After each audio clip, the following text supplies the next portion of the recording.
What's up, everybody? Welcome back to the channel. I filmed an impromptu video of putting my rear spare tire carrier on. I never really filmed an intro, so I'm going to do that right now.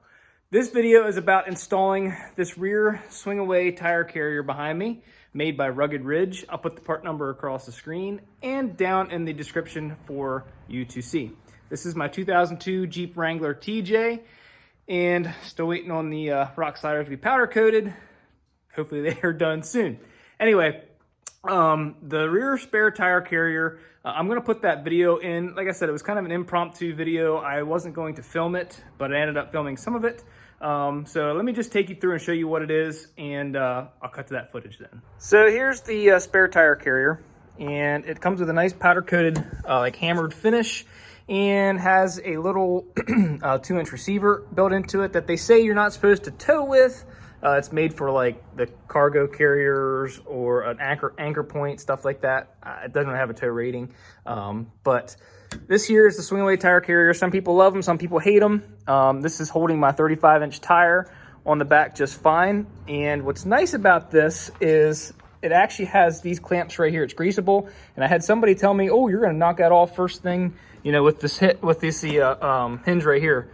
But it actually clears just fine right here. Maybe the earlier ones had an issue, but this hinge clears that Zerk just fine. So this is 100% greasable, and you can tighten these bolts up here. Now these are my own bolts because honestly the bolts in the kit were junk. So these are my own grade 8 bolts, and that actually will tighten it up significantly to keep this thing from doing this number, you know, wobbling going down the road. Now there's a bushing right here, and there's also a snap ring in the top that holds it in place, and that's what basically keeps this thing from, I guess, popping off. Let me open it up for you here and show you what I got going on. Now this has been on for a few months and haven't had any issues, but this swings open just like this right here. And the bracket that holds the spare tire on is completely adjustable. It does sit a little high as far as looking out the rear view mirror.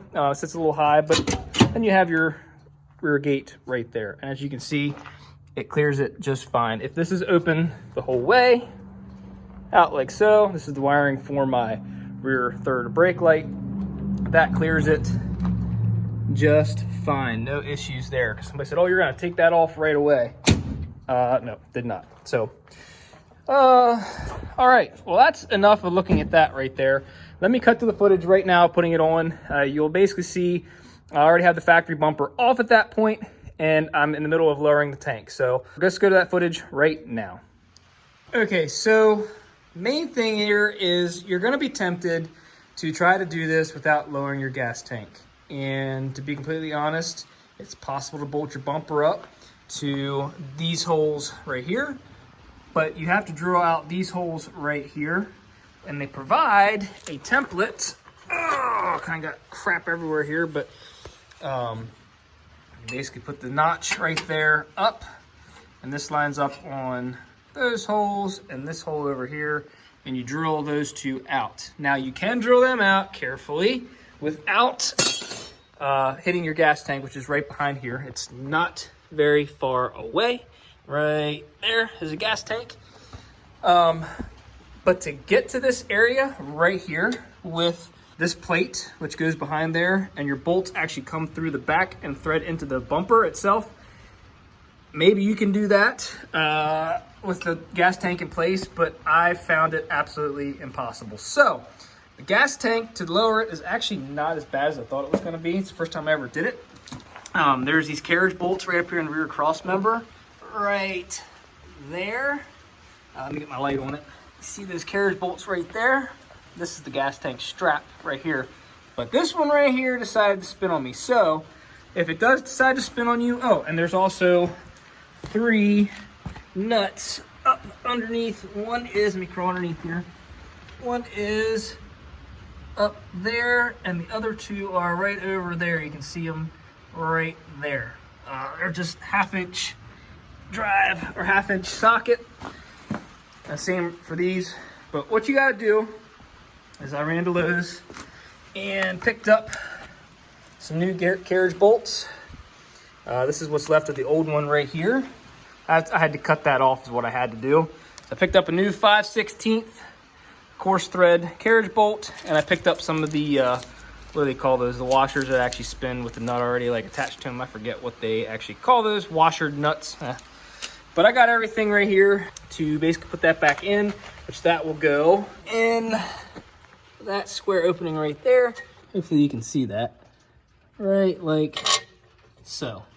And you see it's a carriage bolt, so it's designed not to spin, but they're gonna be rusted and they're gonna wanna spin. And there's like these little captured nuts on them. These all came out pretty easy. It was just this one here decided to spin, so I had to cut it off.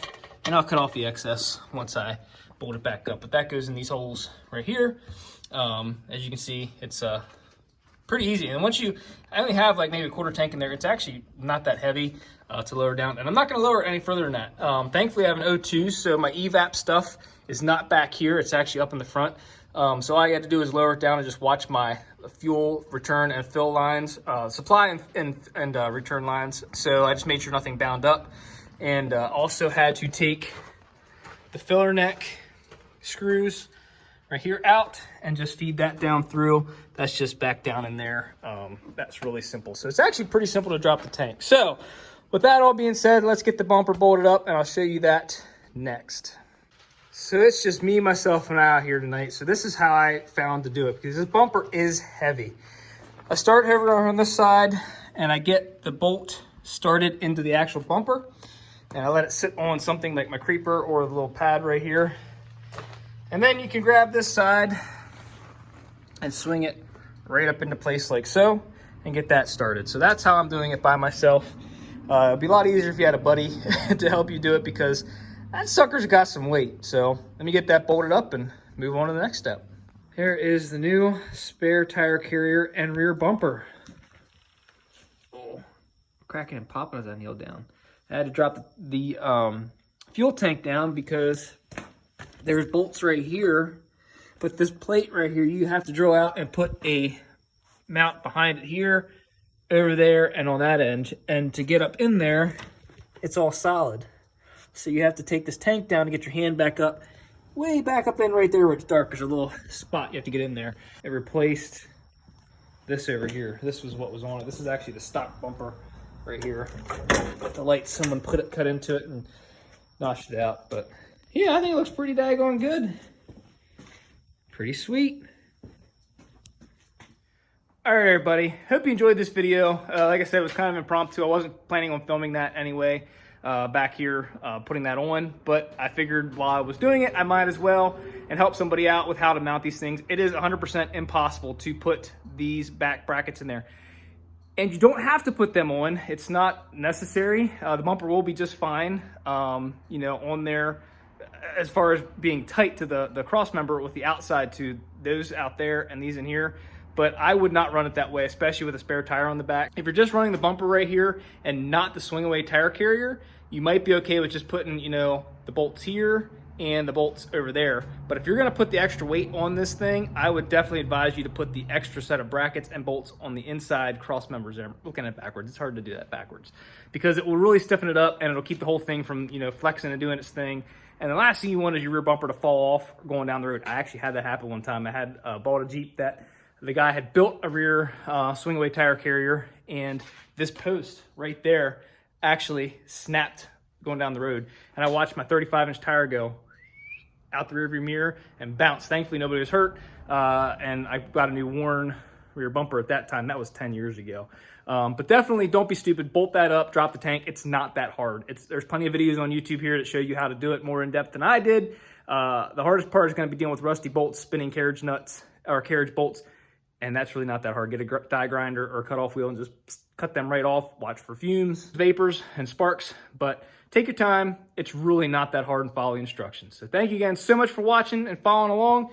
And I'll keep updating you as we get these rock sliders back on and different things come and go on the Jeep. I will get you updated as we go. So thanks so much for watching. Hope you have a great day. Catch you next time.